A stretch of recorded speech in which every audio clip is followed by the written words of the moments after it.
जय हिंद everyone, welcome back to awakening classes. Quantitative aptitude के हम मिक्स क्वेश्चन कर रहे थे। अपने लास्ट लेक्चर में नियर अबाउट 14 क्वेश्चन हमने क्वांटिटेटिव एप्टीट्यूड के डिस्कस कर रहे थे, जिसमें ट्रायंगल हो गया, एलसीएम एचसीएफ रिलेटेड क्वेश्चन थे, जो भी सिलेबस में मेंशन थे, टाइम वर्क के कुछ क्वेश्चन थे, स्पीड डिस्टेंस टाइम के क्वेश्चन थे। इसी तरह आज के लेक्चर में भी हम मिक्स तरह के क्वेश्चन करेंगे और क्वांटिटेटिव एप्टीट्यूड की प्रैक्टिस करेंगे। कुछ क्वेश्चन मैं आपको होम असाइनमेंट भी दूंगा और इसकी पीडीएफ में टेलीग्राम ग्रुप में शेयर कर दूंगा, तो आप इन क्वेश्चन को प्रैक्टिस करना। पहले आपने क्वेश्चन सुनना है, खुद निकालना है आंसर। उसके बाद अगर आपसे नहीं निकल रहा है देन आपको इस एक्सप्लेनेशन को सुनना है। तो बिना टाइम वेस्ट के लेक्चर को स्टार्ट करते हैं। The 15th question is in the given figure A B is equals to D B. तो ये हमारे पास एक फिगर दी हुई है ए बी सी डी। इसमें बोला है ए बी किसके बराबर है, डी बी के बराबर। तो ए बी हमारा किसके बराबर दिया हुआ है, डी बी के बराबर। एक चीज दी हुई है ए सी दिया हुआ है डी सी के बराबर, मतलब ये ए सी है, ये ए सी है, ये किसके बराबर दिया हुआ है, इस डी सी के बराबर दिया हुआ है। तो बिल्कुल हो गया।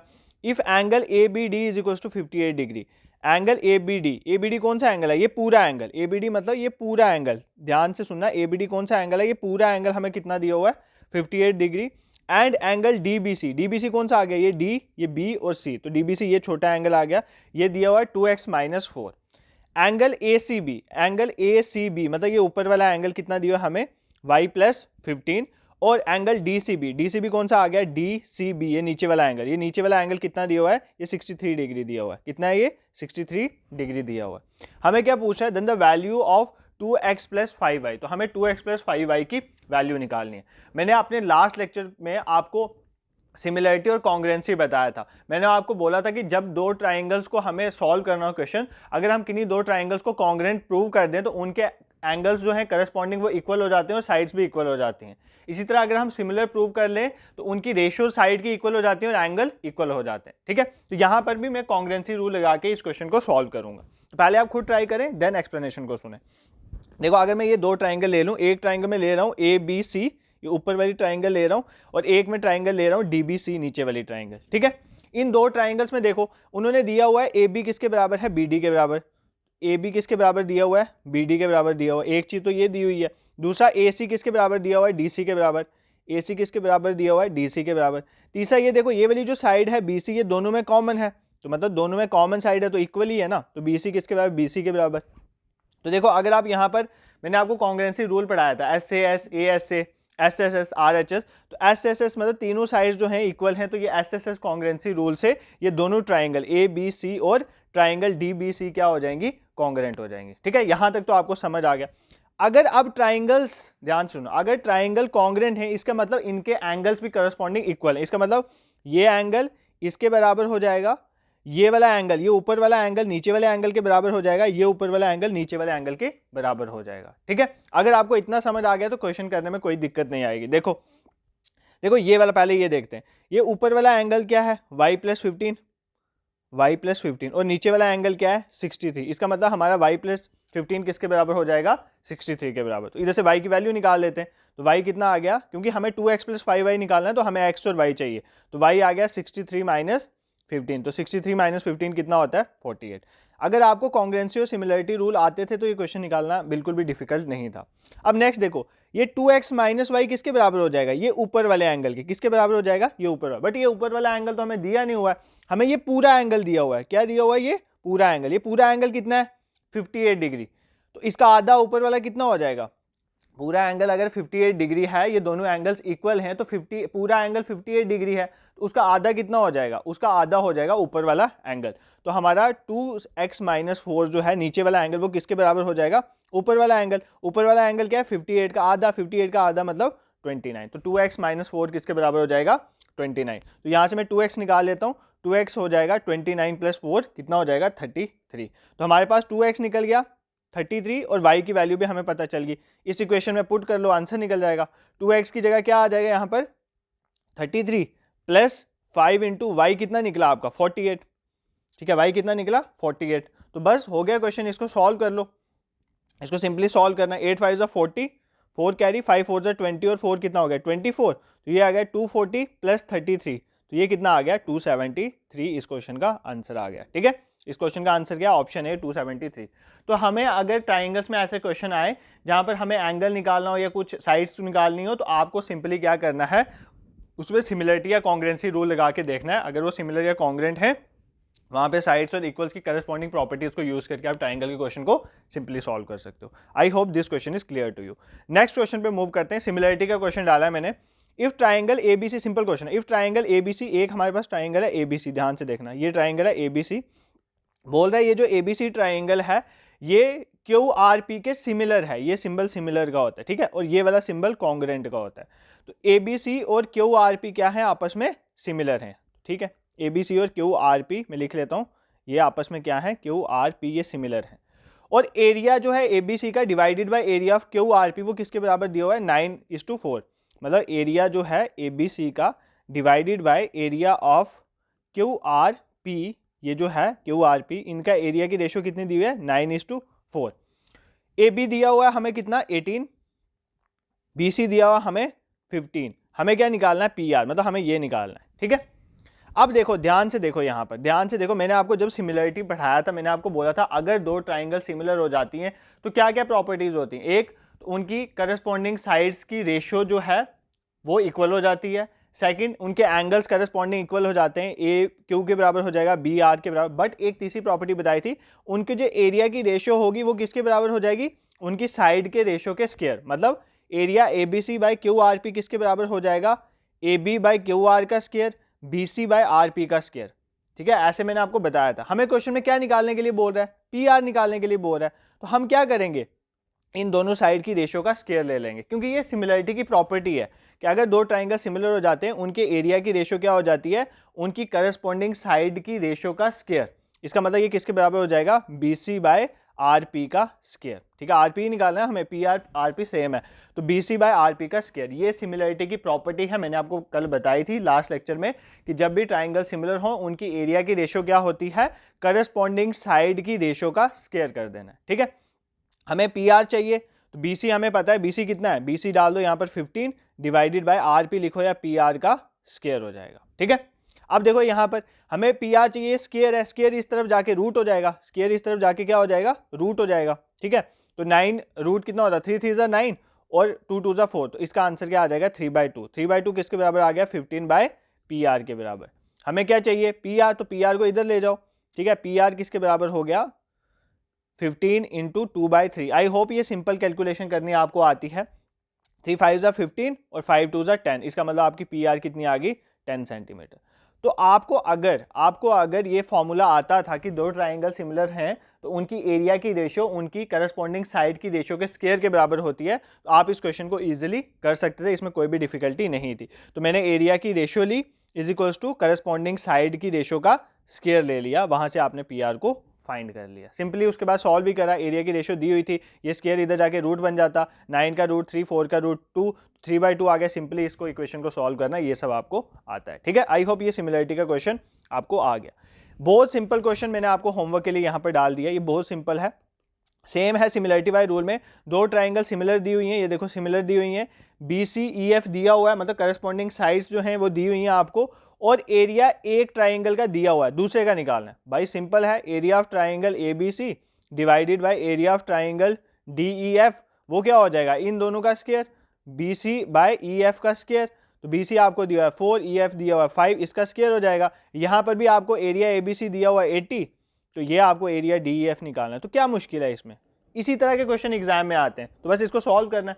इसका आंसर आप कमेंट बॉक्स में बताना, ये सिंपल सा क्वेश्चन था।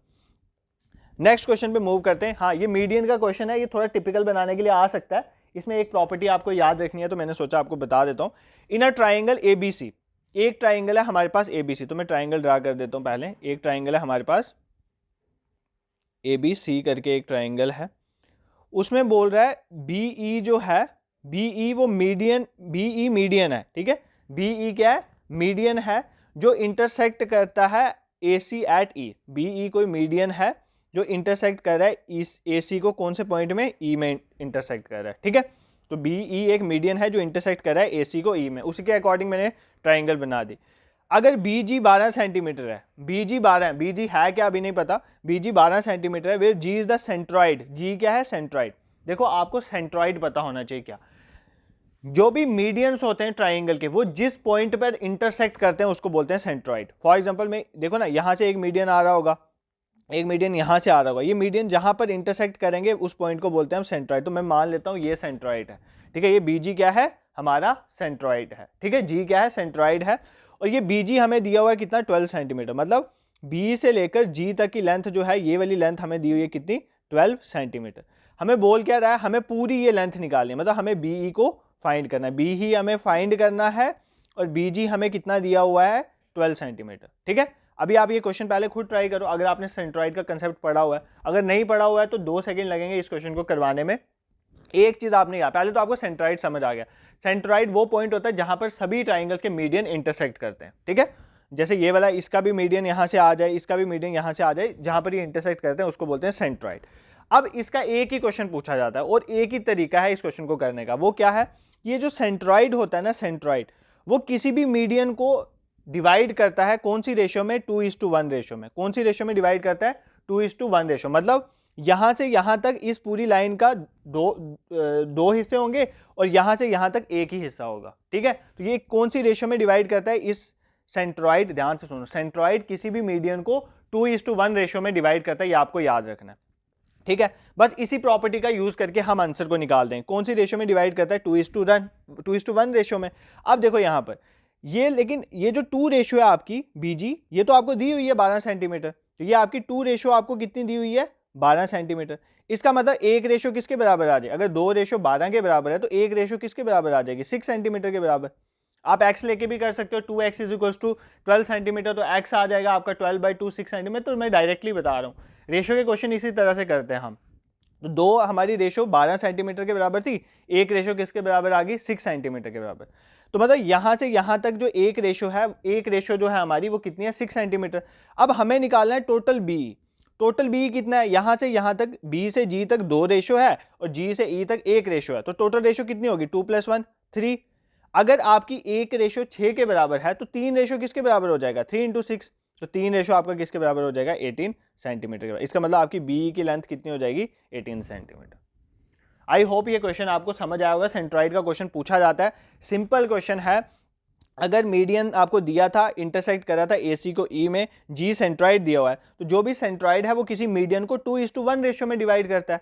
तो इसका मतलब पहले वाली रेशियो 2 है, बट ये जो BG है इसकी लेंथ तो आपको क्वेश्चन में 12 सेंटीमीटर दी हुई है, इसका मतलब 2 जो है वो 12 को रिप्रेजेंट कर रहा है, एक इसको रिप्रेजेंट करेगा 6 को। अब ये टोटल लाइन की कितनी रेशियो है, 2 तो यहां तक रेशियो है और एक आगे वाली रेशियो है, टोटल रेशियो है 3। अगर एक रेशियो 6 को रिप्रेजेंट करिए तो 3 रेशियो कितने को रिप्रेजेंट करेगी, 3 6 18, 18 सेंटीमीटर इसका आंसर हो जाएगा। I hope this is clear to you, ठीक है। नेक्स्ट क्वेश्चन पे मूव करते हैं। ये कुछ ट्राइंगल के क्वेश्चन थे, कुछ कंसेप्ट मैंने ट्राइंगल्स के आपको कल बताए थे, कुछ आज बता दिए, तो ट्राइंगल्स इस तरह से हमने साथ साथ कवर कर लिया। नेक्स्ट क्वेश्चन पे मूव करते हैं। 2 trains A and B start running at 80 km/h and 82 km/h towards each other from 2 different stations. They meet after 1 hour 30 minutes. How far they were from each other when they started? ठीक है, simple question है। 2 train ही, एक ने A से start करा, ठीक है, 80 km/h की स्पीड से ये आ रही थी, और दूसरे ने B से स्टार्ट करा, ये 82 km/h से आ रही थी, ठीक है। 2 डिफरेंट स्टेशन से शुरू हुई और ये आपस में मिले हैं 1 घंटे के बाद, 1 घंटे 30 मिनट के बाद, 1 घंटे 30 मिनट के बाद ये आपस में मिलते हैं, ठीक है। हमें बताना है कि इन दोनों के बीच में डिस्टेंस कितना था जब इन्होंने स्टार्ट करा, मतलब A और B के बीच में डिस्टेंस कितना था जब इन्होंने स्टार्ट किया था, हमें ये बताना है। सिंपल क्वेश्चन है रिलेटिव स्पीड का। जब भी अगर कोई, देखो अगर आपका डिस्टेंस जो है, जब भी अगर 2 ट्रेन्स हैं वो आपस में एक दूसरे की तरफ आ रही हैं, अपोजिट डायरेक्शन में, देखो अपोजिट डायरेक्शन में आ रही हैं, एक इधर से आ रही है, एक इधर से आ रही है, उस केस में हम स्पीड क्या लेते हैं, रिलेटिव स्पीड क्या लेते हैं, इन दोनों की स्पीड को ऐड कर लेते हैं। और अगर वो सेम डायरेक्शन में जा रही हो तो रिलेटिव स्पीड क्या लेते हैं, उन दोनों की स्पीड को माइनस कर देते हैं। अब ये अपोजिट डायरेक्शन में आ रही हैं तो इनकी रिलेटिव स्पीड क्या हो जाएगी, इन दोनों को ऐड कर देंगे, 80 + 82 कितना हो जाएगा, 162 km/h। तो ये रिलेटिव स्पीड का कंसेप्ट आपको याद रखना है, ठीक है। ये आ गई आपकी स्पीड, ठीक है। आपको पता है स्पीड किसके बराबर होता है, डिस्टेंस अपॉन टाइम। स्पीड होता है डिस्टेंस अपॉन टाइम, डिस्टेंस तो आपने निकालना है, टाइम कितना दिया हुआ है, 1 और 30 मिनट, टाइम क्या दिया हुआ है, 1 और 30 मिनट। तो भाई हमें पहले 30 मिनट को भी और में कन्वर्ट करना है, तो 30 मिनट में देखो 1 प्लस ये तो 1 घंटा हो गया, 30 मिनट को कैसे लिख सकते हो, अगर और में लिखना हो तो 1/2 लिखोगे ना, 30 मिनट को लिखोगे 30/60, क्योंकि और में कन्वर्ट कर रहे हो तो ये कैंसिल हो जाएगा 1/2। तो 1 + 1/2 कितना होता है, 2 × 1 = 2 + 1 3/2। मुझे लगता है ये सब आपको करना आता होगा, जिस मर्जी तरह से करना, आपने मिनट्स को और में कन्वर्ट करना है। तो ये कितना आ गया 3/2 और। तो आपका डिस्टेंस आपने निकालना है, टाइम आपका कितना है 3/2। तो आपने डी निकालना है, डी निकाल लो। ये स्पीड 162 यहीं पर, तो ये यहाँ पर डिवाइड हो रहा था, उधर जाके मल्टीप्लाई हो जाएगा इंटू 3/2। तो इसको काट दो, 8 × 16 ये आ गया 81। तो 81 इंटू 3 कितना होता है, 3 × 1 = 3, 8 × 3 = 24। तो आपका डिस्टेंस कितना आ गया 243 किलोमीटर। तो डिस्टेंस कितना आ गया, ऑप्शन बी 243 किलोमीटर। तो रिलेटिव स्पीड का अगर आपको कंसेप्ट आता था तो ये क्वेश्चन बिल्कुल भी डिफिकल्ट नहीं था। अगर दो ट्रेन्स जो हैं वो सेम डायरेक्शन में मूव कर रही हैं, उनकी रिलेटिव स्पीड उनकी स्पीड का डिफरेंस हो जाता है, और अगर वो अपोजिट डायरेक्शन में मूव कर रही होती हैं तो उनकी रिलेटिव स्पीड उनकी स्पीड का एडिशन हो जाता है। और बाकी हमें पता है हमें क्या करना है, ठीक है। बाकी हमें क्या करना है, speed is equal distance upon time. इसी फॉर्मूला की हेल्प से हम अपने क्वेश्चन को निकाल लेते हैं। I hope this question is clear to you. Next question पे मूव करते हैं। एलसीएम एचसीएफ का सबसे simple question, the LCM of X and Y is 441। LCM निकालने के मैंने आपको बहुत सिंपल वे बताए हुए हैं ऑलरेडी, तो आप आराम से उसको भी देख सकते हो। देखो एलसीएम 2 नंबर का दिया हुआ है 441, तो एलसीएम आपको कितना दिया हुआ है 441। पहले खुद ट्राई करना क्वेश्चन करने की। एचसीएफ दिया हुआ है 7, एचसीएफ कितना दिया हुआ है 7 दिया हुआ है। अगर एक नंबर आपका 49 है तो दूसरा नंबर क्या होगा। ये बहुत सिंपल क्वेश्चन हो गया, बट सिंपल भी इसलिए करवाने क्योंकि एग्जाम में सिंपल भी पूछे जाएंगे। कॉम्प्लेक्स भी जो थे मैंने सेंट्रॉइड वगैरह वो बता रहा हूँ साथ साथ, बट जो सिंपल क्वेश्चन है एग्जाम में पूछा जाता है आप उनको भी इग्नोर नहीं कर सकते। ये क्वेश्चन तो बहुत सिंपल है। आपने एक प्रॉपर्टी पढ़ी हुई है, LCM into HCF is equals to product of the numbers, मतलब इन दोनों नंबर्स का product. LCM into HCF is equals to product of the numbers जिनके एलसीएम और एचसीएफ दिए हुए हैं। एलसीएम आपका है 441, एचसीएफ आपका है 7, यहाँ पे 441 है 7, एक नंबर आपका है 49, दूसरा नंबर आपने निकालना है, तो बस इसको सॉल्व करना है। ये तो सबको आता है। y इज इक्वल्स टू क्या हो जाएगा 441 इंटू 7/49। देखो मैं यहाँ पर पूरा ओपन करके इसलिए दिखाता हूँ क्योंकि कुछ स्टूडेंट्स को प्रॉब्लम होती है बहुत फास्ट कैलकुलेशन, और बहुत फास्ट कैलकुलेशन करने की आपको ऐसा जितनी जरूरत भी नहीं है। कुछ बच्चों का मैंने देखा था कमेंट सेक्शन में बोलते सर 1 मिनट एक क्वेश्चन के लिए मिलता है, तो मैथ्स के क्वेश्चन इस तरह से करेंगे तो कैसे होगा। आप एक चीज ध्यान से सुनो, जो इंग्लिश और जीके के क्वेश्चन होते हैं ना जनरल अवेयरनेस के, वो 1 मिनट नहीं लेता है। जनरल अवेयरनेस का क्वेश्चन अगर आपको आता है तो आपने टिक करना है, 10 सेकंड भी नहीं लगते हैं वहां पर, ठीक है, टिक करना होता है। तो आप टाइम मैथ्स के लिए बचा सकते हो। ये कोई एसएससी का एग्जाम नहीं है जहां पर आपको 1 घंटा दिया गया और आपके 100 क्वेश्चन है, ऐसा नहीं है। तो टाइम बचता है। अगर आपको फास्ट ट्रिक्स नहीं भी आती हैं, आप सिंपल मेथड को यूज करके भी क्वेश्चन निकाल सकते हो। तो इसलिए मैथ के फोबिया को दिमाग से खत्म करो, और कई बार ऑप्शंस को यूज करके भी आपको टाइम बचेगा, आपने वहां से भी आंसर को निकालना है क्वेश्चन को। तो 7 7 से कितना हो जाएगा 49, और 441 को डिवाइड करें 7 6 से कितना होता है 42, और पूरा सॉल्व करने की जरूरत भी नहीं है। 6 एक ऑप्शन यहाँ पर आ रहा है तो 2 है, अभी कर लेते हैं। 7 6 से कितना हो गया 42 और 21 हो गया, 7 3 से 21, तो इसका आंसर क्या हो जाएगा ऑप्शन ए 63, ठीक है। कई बार कुछ क्वेश्चन को पूरा सॉल्व करने की भी जरूरत नहीं होती है, सिर्फ आपको थोड़ा कैलकुलेट करके देखना होता है कि ऑप्शन में अगर उस जैसा कोई नहीं आ रहा है तो उसी पे मार्क कर देना होता है। I hope this question is clear to you. Next question पे मूव करते हैं। हाँ, ये क्वेश्चन भी इंपॉर्टेंट है, परसेंटेज के रिलेटेड क्वेश्चन है।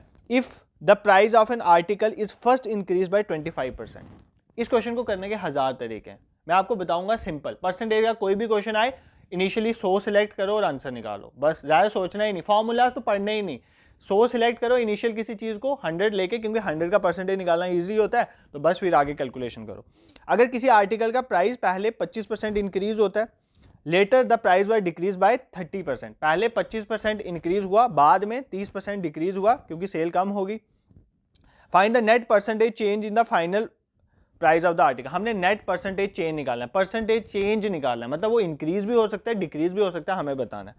अब इसका ऑप्शन है 13% इंक्रीज हुआ, 14% डिक्रीज हुआ, 11.5% इंक्रीज हुआ, या 12.5% डिक्रीज हुआ, ठीक है। आई होप आपको ये समझ आ रहा है। पहले आप इस क्वेश्चन को खुद करो, उसके बाद मैं यहाँ पर आपको एक्सप्लेनेशन देता हूँ। मुझे आज कहीं काम भी जाना है, तो इसलिए ये लेक्चर थोड़ा उतना मैं बड़ा नहीं बना पाऊंगा जितने क्वेश्चन आज हो पाएंगे, क्योंकि मुझे 9:20 पे कहीं पर निकलना है, ठीक है।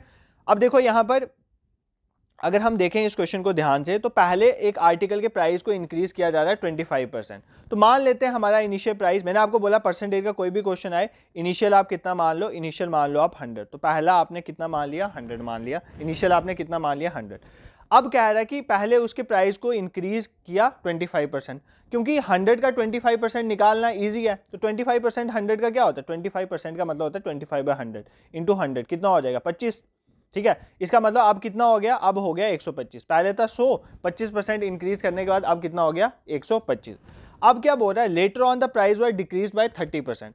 अब 30% डिक्रीज हो रहा है तो 30% इसका डिक्रीज निकाल लो, ये भी डिफिकल्ट नहीं है, ये भी डिफिकल्ट नहीं है, 30% इसका डिक्रीज निकालना है। तो 30% डिक्रीज इसका कितना हो जाएगा, यहां से कट जाएगा, 525 जा कितना होता है 125, 5 टू जा 20, 5 टू जा 10 हो जाएगा, 2 का 12.5 से मल्टीप्लाई करेंगे तो कितना आता है 25, और 12.5 को 3 से मल्टीप्लाई करेंगे तो 37.5, तो ये कितना आ गया 37.5।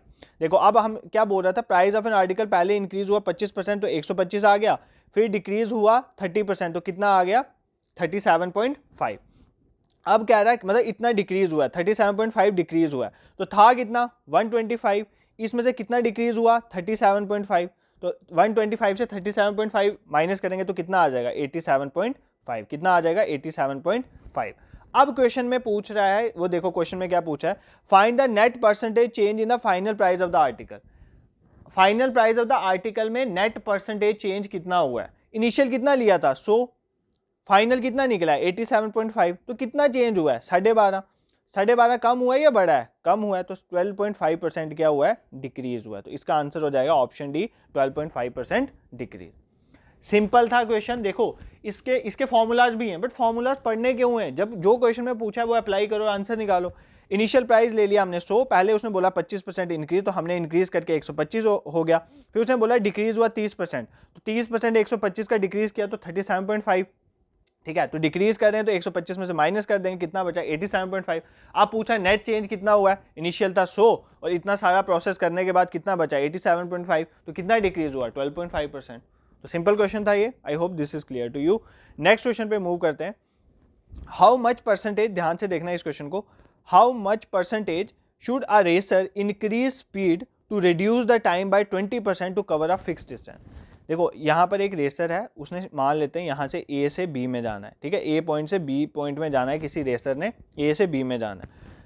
अब रेसर कितनी स्पीड को इंक्रीज करेगा कि वो अपने टाइम को 20% कम करे एक फिक्स डिस्टेंस को कवर करना। देखो आपका डिस्टेंस फिक्स है, आपका डिस्टेंस फिक्स है। इस क्वेश्चन को भी करने के बहुत से तरीके हैं, बट हम करेंगे इसको रेशियो मेथड से। सिंपल मेथड है स्पीड डिस्टेंस टाइम का क्वेश्चन निकालने का। मैंने टाइम एंड वर्क में भी आपको रेशियो मेथड पढ़ाया हुआ था। अगर भी एक ही फॉर्मूला आपने याद रखना है, speed is equals to distance upon time, सारे क्वेश्चन हो जाते हैं। आपका डिस्टेंस फिक्स है, डिस्टेंस कांस्टेंट है। जब भी कभी एक चीज कांस्टेंट हो जाए इसको इग्नोर करो, इसका मतलब आपकी स्पीड और टाइम क्या है, इन्वर्सली प्रोपोर्शन है। इन्वर्सली प्रोपोर्शनल होने का मतलब अगर टाइम बढ़ रहा है तो स्पीड कम होगी, अगर टाइम कम हो रहा है तो स्पीड बढ़ेगी। ये मैंने मैथ्स के लेक्चर में आपको पहले भी बताया हुआ है। और इसका मतलब क्या होता है, अगर टाइम की रेशियो मान लेते हैं 3:2 है और टाइम और स्पीड इन्वर्सली प्रोपोर्शन, इसका मतलब स्पीड की रेशियो क्या हो जाएगी 2:3। ये इन्वर्सली प्रोपोर्शन का मतलब होता है। अगर एक चीज इन्वर्सली प्रोपोर्शन का मतलब एक बढ़ रही है तो एक कम होगी, अगर एक की रेशियो 3:2 है तो दूसरे की रेशियो 2:3 हो जाएगी। ये आपको पता होना चाहिए, ठीक है। अब देखो इसको कैसे करना है, हमने ध्यान से देखते हैं। देखो अब यहाँ पे 3:2 को भूल जाओ। अब इसने क्या बोला कि डिस्टेंस फिक्स है, हाँ, स्पीड और टाइम इन्वर्सली प्रोपोर्शनल, जो टाइम की रेशियो होगी उसकी उल्टी रेशियो स्पीड की होगी। अब ये बोल रहा है कि हमें कितनी स्पीड इंक्रीज करनी है, हमें ये बताना है। टाइम रिड्यूस हो रहा है 20%, मान लेते हैं इनिशियली इस पर्सन ने टाइम लगाया 100। अब कितना परसेंट रिड्यूस हो रहा है 20%, तो 100 से 20% माइनस करो तो कितना आएगा 80। 100 से 20 माइनस करो तो कितना आ गया 80, मतलब इसकी रेशियो क्या आ जाएगी 25 जा 100 और 24 जा 80, मतलब इसकी रेशियो टाइम की कितनी है 5:4। रेशियो इसी तरह से बनाते हैं। आपने 100 पहले सिलेक्ट कर लेना है। तो देखो ये बोल रहा है कि इसकी स्पीड कितनी, टाइम कितना रिड्यूस हुआ है 20%, मतलब इनिशियल टाइम 100 था और 20% रिड्यूस करके 80 हो गया। तो इसका मतलब इसकी रेशियो बनाएंगे तो 5:4 आ जाएगी।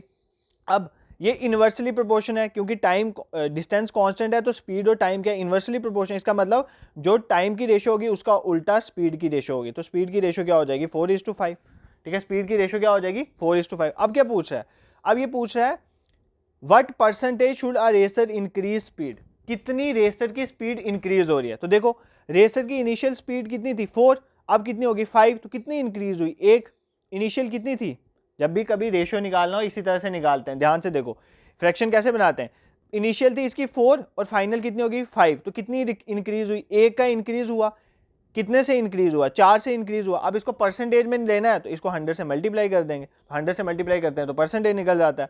425 होता है 100, मतलब इसकी कितनी इंक्रीज करेगा ये 25%। अगर इसको अपने टाइम को 20% रिड्यूस करना है तो इसको अपनी स्पीड को 25 गुना बढ़ाना पड़ेगा, तभी इसका टाइम जो है वो 20% रिड्यूस होगा। कैसे क्वेश्चन करा, डिस्टेंस अगर फिक्स्ड है तो सिंपली जो स्पीड की रेशियो होगी उसका उल्टा टाइम की रेशियो हो जाएगी। टाइम की रेशियो हमें दी हुई थी, कैसे दी हुई थी, उसने बोला टाइम 20% कम हो रहा है, तो मतलब इनिशियल 100 था तो बाद में 80 हो गया होगा, तो 20% कम हुआ, इसकी रेशियो बनाएंगे 25 जा 24 जा 5:4, तो टाइम की रेशियो 5:4 है तो स्पीड की रेशियो 4:5 हो जाएगी, स्पीड की रेशियो 4:5 हो जाएगी। तो देख लो ना कितनी बड़ी है, 4 से 1, उन्हें पूछा ना कितना बढ़ाएगा, तो 4 से 5 गई तो इसका मतलब 1 बढ़ी, कितने से बढ़ी, 4 से बढ़ी, और कितने परसेंटेज में चेंज करना, 100 से मल्टीप्लाई करेंगे तो आपका आंसर निकल जाएगा। इस क्वेश्चन के करने के बहुत तरीके थे, आपने जिस भी मेथड से करा हो कोई फर्क नहीं पड़ता, बट आपका क्वेश्चन निकलना चाहिए। ये इजी वे है, क्योंकि अगर डिफिकल्ट भी हो तो भी आप इस तरह से कर सकते हो क्वेश्चन। ठीक है, ये क्वेश्चन आपके लिए होमवर्क दे देता हूं मैं। ठीक है, ये सिंपल क्वेश्चन है, ये मैंने आपको कल इस तरह का क्वेश्चन एक पढ़ाया भी था। ठीक है, अगर हमारे पास डिविजिबल करना हो किसी एक नंबर को एक से ज़्यादा नंबर से, greatest number of 5 digit number जो डिविजिबल हो 13, 15, 18 और 21 के साथ, तो इसका एलसीएम लेके इसको सॉल्व करते थे। ये क्वेश्चन करना, अगर नहीं निकला तो बताना, मैं इसका आंसर जो है टेलीग्राम ग्रुप में शेयर कर दूंगा, निकाल के आपके लिए हेल्प हो जाएगी। एक और क्वेश्चन आज देख लेते हैं, तो आज इस क्वेश्चन के साथ लेक्चर को कंक्लूड करेंगे। ठीक है, ये क्वेश्चन है, the monthly income of Ravi and Shiv are in the ratio 1:2। तो रवि और शिव 2 पर्सन हैं, इनकी मंथली इनकम की रेशियो क्या है, 1:2। मतलब अगर रवि की इनकम 1:2 का मतलब क्या है, अगर रवि की इनकम 1x है तो शिव की इनकम क्या हो जाएगी, 2x है, ये बोल रहा है। ठीक है, एंड देयर मंथली एक्सपेंडिचर, और इन दोनों का मंथली एक्सपेंडिचर कितना है, 1:3। मतलब अगर इसका रवि का मंथली एक्सपेंडिचर x है, 1x मतलब x ही होता है, और उसका जो शिव का कितना एक्सपेंडिचर 3x है। If each save 4000 per month, find the monthly income of Shiv. अगर देखो ध्यान से सुनो, अगर हर पर्सन 4000 सेव कर रहा है, 4000 सेव कर रहा है, देखो सेविंग कैसे निकलती है, इस क्वेश्चन को निकालने में टाइम ही नहीं लगता। ये सिंपली जो 8th 9th में हम क्वेश्चन करते थे, सिंपली इक्वेशनों को सॉल्व करने, linear equation in one variable को, ठीक है, वैसे क्वेश्चन है ये। क्या क्वेश्चन कह रहा है, अगर दोनों सेव करें 4000, पहले खुद सॉल्व करो फिर यहाँ पर एक्सप्लेनेशन को देखो। सेविंग क्या होती है, आपकी जितनी इनकम है उसमें से आप अपने एक्सपेंडिचर को माइनस कर दो, वही आपकी सेविंग है, वही आपकी सेविंग है ना। ठीक है, मान लेते हैं, देखो ध्यान से सुनो, मान लेते हैं ये 1 और 2 दिया हुआ है ना, ये 1 दिया हुआ है, इनकम क्या है, रवि की 1 है और शिव की 2 है। इसका मतलब मान लेते हैं रवि की जो इनकम है वो है x, ठीक है, इनकम x है, और शिव की कितनी है, 2x। ठीक है, अब एक्सपेंडिचर देखते हैं, तो एक्सपेंडिचर 1:3 दिया हुआ है, तो मान लेते हैं ये 1:3 मतलब क्या हो गया, 1 × y और 3 × y। मान लेते हैं इसका एक्सपेंडिचर y है, किसका, रवि का, और शिव का एक्सपेंडिचर है 3:y। ठीक है, ये आ गया इसका एक्सपेंडिचर। अब देखो बोल रहा है उन दोनों की सेविंग 4000 है, तो रवि की इनकम कितनी थी, x माइनस रवि की एक्सपेंडिचर कितना है, y, वो उसकी सेविंग के बराबर हो जाएगा। सेविंग तो दोनों की इक्वल है, 4000। उसके बाद अब शिव की बात करते हैं, शिव की इनकम कितनी है, 2x, हमने देख लिया शिव की इनकम कितनी है, 2x। शिव की सेविंग कितनी है, एक्सपेंडिचर कितना है, 3y, तो 2x माइनस 3y किसके बराबर हो जाएगा, 4000 के बराबर। ठीक है, अब आपको इस इक्वेशन को सॉल्व करना है, वो आपने बचपन से पढ़ा हुआ है, सॉल्व करके आपका एक्स वाई निकल जाएगा। फिर आपको जो मर्जी पूछा हो, जिस मर्जी की, हमें मंथली इनकम शिव की पूछी है, मंथली इनकम शिव की कितनी है, 2x, मतलब यहाँ पर x की वैल्यू हम डालेंगे, हमारा आंसर निकल जाएगा।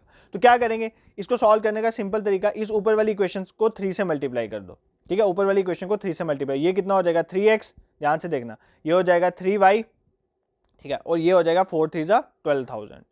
ठीक है, अब इस इक्वेशन को माइनस कर दो, तो ये हो जाएगा माइनस, यहाँ पर प्लस साइन चेंज हो जाता है ना, तब दो इक्वेशन को माइनस करते हैं। आई होप ये आपको आता होगा, ये हो जाएगा माइनस।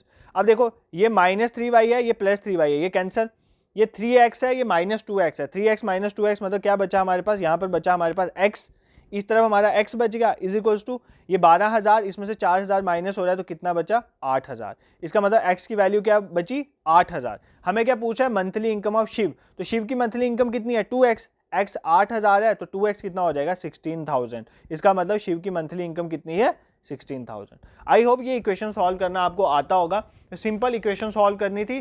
सिर्फ आपको मुझे एक चीज़ समझानी है इस क्वेश्चन से कि आपको अगर सेविंग दी हुई है वो किसके बराबर होती है, इनकम माइनस एक्सपेंडिचर। बाकी क्वेश्चन को यूज करके आप सिंपली इस क्वेश्चन का आंसर निकाल सकते थे। I hope this question is clear to you. देखो ये लेक्चर अभी कंक्लूड नहीं हुआ है, इसमें बहुत से क्वेश्चन मैंने डाले हैं। इधर मैं एक और लेक्चर लेके इन क्वेश्चन को कंक्लूड करूंगा और आंसर भी मैं इनके यहाँ पर डालकर इसकी जो पीडीएफ है वो टेलीग्राम ग्रुप में शेयर कर देंगे। आप इनको प्रैक्टिस करना क्वेश्चन को और नेक्स्ट लेक्चर में हम इसको कवर कर लेंगे। इसके पहले भी जो मैंने क्वेश्चन करवाए थे फर्स्ट लेक्चर में वो भी ऑलरेडी हमने टेलीग्राम ग्रुप में डाल दिए। अगर आपको ये हमारे पढ़ाने का तरीका पसंद आ रहा है, अगर चैनल से आपको हेल्प मिल रही है तो चैनल को जरूर सब्सक्राइब करें, शेयर भी करें टू अदर्स जो जेकेएसएसबी एग्जाम्स की या डिफरेंट कम्पिटिटिव एग्जाम्स की प्रिपरेशन कर रहे हैं। टेलीग्राम ग्रुप को जरूर ज्वाइन करें, वहां पर हम पीडीएफ वगैरह शेयर करते हैं और एक फ्री मॉक टेस्ट हमने अपनी वेबसाइट में दिया है वीएलडब्ल्यू एग्जाम के लिए, आप उसका भी फायदा उठा सकते हैं। नेक्स्ट थिंग इज दैट, देखो अब आपको कमेंट बॉक्स में बताना है हमें कि और कौन कौन से टॉपिक हैं जिन टॉपिक पे आप वीडियोस चाहते हो। और बहुत से बच्चे ना कुछ ऐसी वीडियोस के लिए कमेंट करें जो ऑलरेडी हमने अपलोड करी हुई हैं, ठीक है, चैनल पे ऑलरेडी अपलोडेड है, तो उनको पहले आप जाके देखो। एक बार जेकेएसएसबी वीएलडब्ल्यू एग्जाम की प्लेलिस्ट को खोलो, वहां पर वो प्लेलिस्ट का लिंक मैं डिस्क्रिप्शन में डाल दूंगा, वहां पर देखो और जो जो टॉपिक आप सर्च कर रहे हो हमें बोल रहे हो उन टॉपिक्स को अगर वहां पर वो अवेलेबल हैं तो वहां से वो वीडियो आप देख सकते हो, क्योंकि अब टाइम कम है, हम भी हर टॉपिक के रिलेटेड वीडियो नहीं बना सकते। तो आप उनको देखो और जो हमें लगेगा जो हमने ऑलरेडी नहीं बनाई है और जो बहुत आपकी डिमांड है वो हम कर लेंगे। और अगर कोई हमें बनाई आपको नहीं मिल रही है, आप कमेंट करो, हम उसको डायरेक्ट टेलीग्राम ग्रुप में शेयर कर देंगे, खुद ढूंढ के आपको वहां से भी आसानी हो जाएगी। ठीक है, I hope this is it for today. Thank you so much for watching.